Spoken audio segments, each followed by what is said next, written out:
किंवा रडायला जरी आले तरी आपल्याला ते रडणं व्यक्त करता येत नाही. प्रत्येक वेळी आपल्या भावना दाबण्याचा प्रयत्न करतो, कुढत राहून माझं जीवन पूर्ण घालवते, परंतु स्वतःलाच त्या गोष्टीचा त्रास व्हायला लागतो आणि कधी मनाने आपण कमकुवत होऊन जातो ते कळत नाही.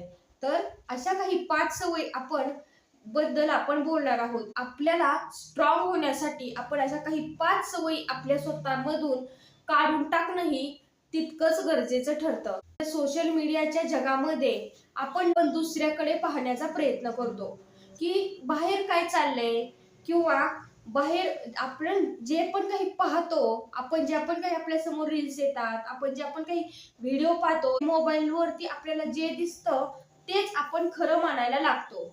आणि त्यामुळे काय होतं की आपल्या मनामध्ये एक कमकुवत भावना निर्माण होते की त्या व्यक्तीकडे आहे, ते जग दुसरे किती खुश आहेत, तुलना दुसऱ्या व्यक्तीशी करण्याचा प्रयत्न करतो.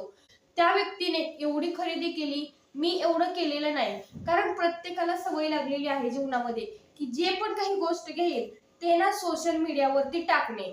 परंतु त्या सवयींचा परिणाम काही महिलांवरतीही होतो, काही व्यक्तींवरतीही होतो, आणि आपण ना स्वतःची तुलना त्या सोशल मीडियाच्या प्लॅटफॉर्मवर आपण आपली तुलना करायला लागतो की दुसऱ्यांकडे सोशल मीडियाच नव्हे तर आपण ना समोरचा व्यक्ती कसा आहे, तो व्यक्ती किती आनंदी आहे, त्या व्यक्तीकडे एवढी प्रॉपर्टी, आपली तुलना आपण दुसऱ्या व्यक्तीसोबत करायला गेलो, त्यामुळे आपण सतत मनाने दुःखी व्हायला लागतो. किती त्यांचं जीवन सुखमय आहे त्यामध्ये आपल्या जीवनामध्ये आपण दुःखमय आपलं जीवन करून घ्यायला लागतो.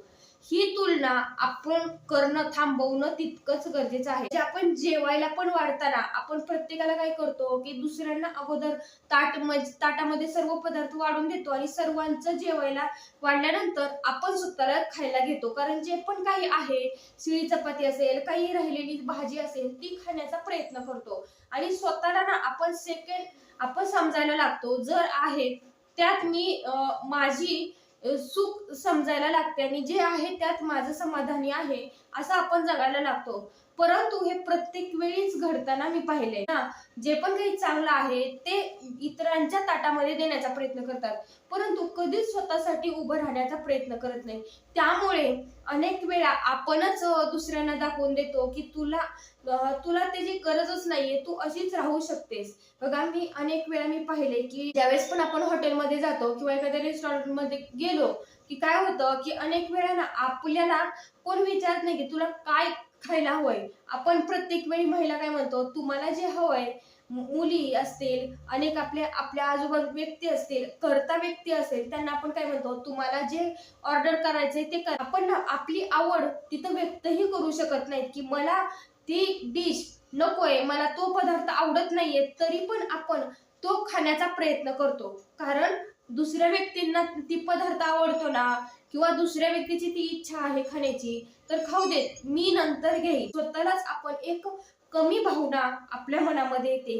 ही एक सवय जर आपल्या जीवनामध्ये आपण लावून घेतली तर ती स्वतःलाच कमकुवत करते, हे मात्र नक्की. आपल्याला ना आपण म्हणतो की आपण ना सतत मनाला लावून घेणे, किंवा मला कोण काय बोलून गेले तर मी त्या बोललेल्या कधीही गोष्टी विसरत नाहीत, अशी परिस्थिती आपली व्हायला लागते. तो व्यक्ती खरंच आपण त्या गोष्टी मनाला लावून घेण्यासारखे आहेत का?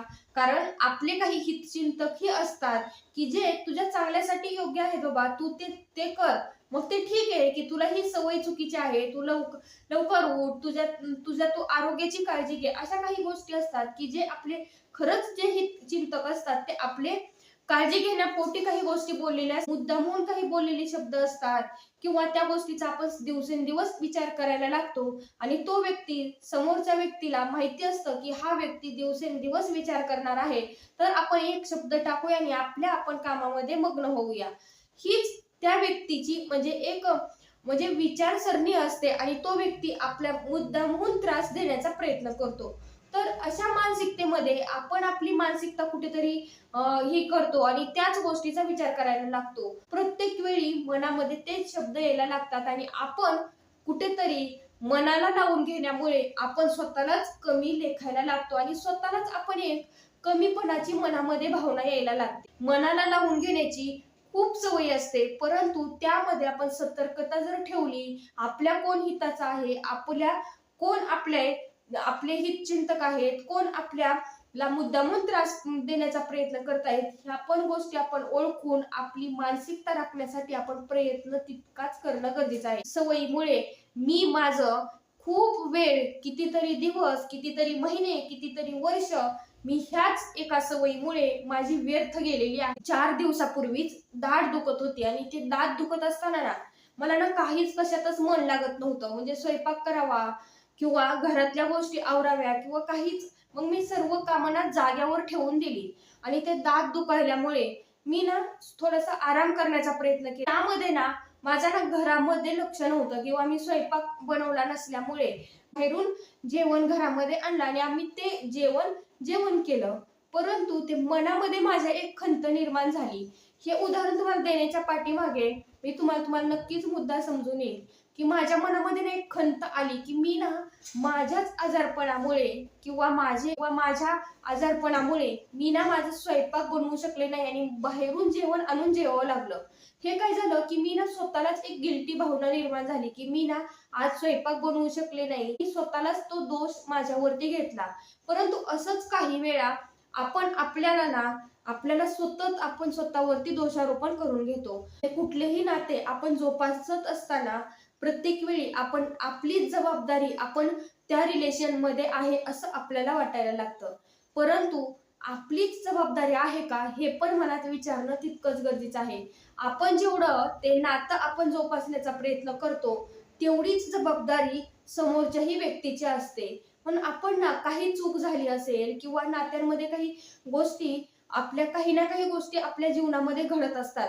कारण नाते जोपासणं ही काही सोपी गोष्ट नव्हे किंवा रिलेशनशिप मध्ये काही ना काही अडथळे येतातच आणि त्या अडथळ्यांचा किंवा विश्वासाचा सर्व आपण जबाबदारी स्वतःवरती घ्यायला लागतो. माझ्यामुळेच ही ते चूक होत आहे म्हणून आपण ना प्रत्येक वेळी स्वतःला दोष देतो आणि आपण एक कमी भावना घेतो. कारण प्रत्येक वेळी आपल्याला ना प्रत्येक भागामध्ये आपल्याला पुढाकार घ्यायची सवय लागते आणि त्याचं नुकसान आपल्या मनावरती आणि आपल्याला स्वतःला भोगावं लागतं हे मात्र नक्की. ही सवय आपण काढून तितकंच गरजेचं आहे. आपलं आरोग्य, आपल्याला आपण व्हॅल्यू देणं, स्वतःला स्ट्रॉंग करण्यासाठी काही सवयी आपण मनाला लावून घेणं तितकंच गरजेचं ठरतं. कारण हे दोष आपण काही झालं तरी माझ्यामुळेच होतंय ही भावना आपण मनातून काढून तितकंच गरजेचं ठरतं. स्वतःवरती घ्यायची जर सवय आपल्याला असेल तर नक्कीच आपण ती बाहेर काढणंही तितकंच गरजेचं आहे. कारण त्यामध्ये आपण त्रास हा फक्त स्वतःलाच होतो. मान नसताना, आपला जिथे सन्मान नसतानाही, तिथे सतत अपमान होत असतानाही आपण ना तिथे विनाकारण आपला वेळ वाया घालवायला जातो. आपल्याला जिथे सन्मान नाही, जिथे मान मिळत नाही, जिथे सतत अपमान होतो तिथे आपण सतत टिकून राहण्याचा प्रयत्न करतो. त्याच गोष्टी आपल्याला सवय लागली असेल तर की जाऊ दे, त्या व्यक्तीच्या समोरची सवय आहे म्हणून आपण सोडून देतो आणि त्यामध्ये आपणच आपल्या मनाला कमकुवत करून घेतो. कारण समोरच्या व्यक्तीची मनस्थिती अशी झालेली असते ना, कारण त्या समोरच्या व्यक्तीला आपणच त्या व्यक्तीला दाखवून दिलेलं असतं की ह्याला ना सन्मानाची, स्वाभिमानाची कुठलीही गरज नाहीये. म्हणून तो व्यक्ती आपल्याकडे फिरून फिरून येतोय.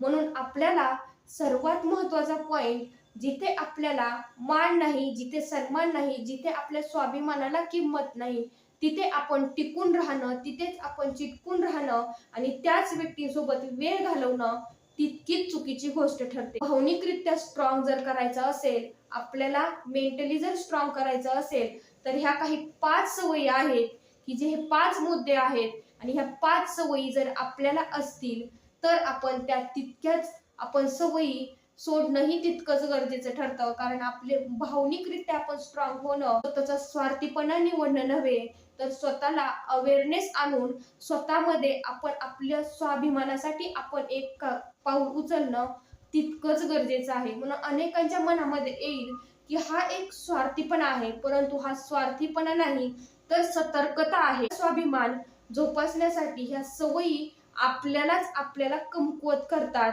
आणि आपला सन्मान मनामध्ये कुठेतरी माघार घेतात की कारण आपण ना मनामध्ये आपण खचत जातो की आपल्याला ना असं होतं म्हणून अनेक वेळा पाहिलंय, परंतु मनामध्ये खंत वाटते परंतु ती व्यक्त करता येत नाही, त्रासदायक ठरू शकतात. अनेक वेळा असंही पाहिलंय की लोक बदलतील ह्यावरून ना आपण आपलं आयुष्य थांबवतो, परंतु लोक बदलत नसतात तर आपणच आपल्याला बदलावं लागतं.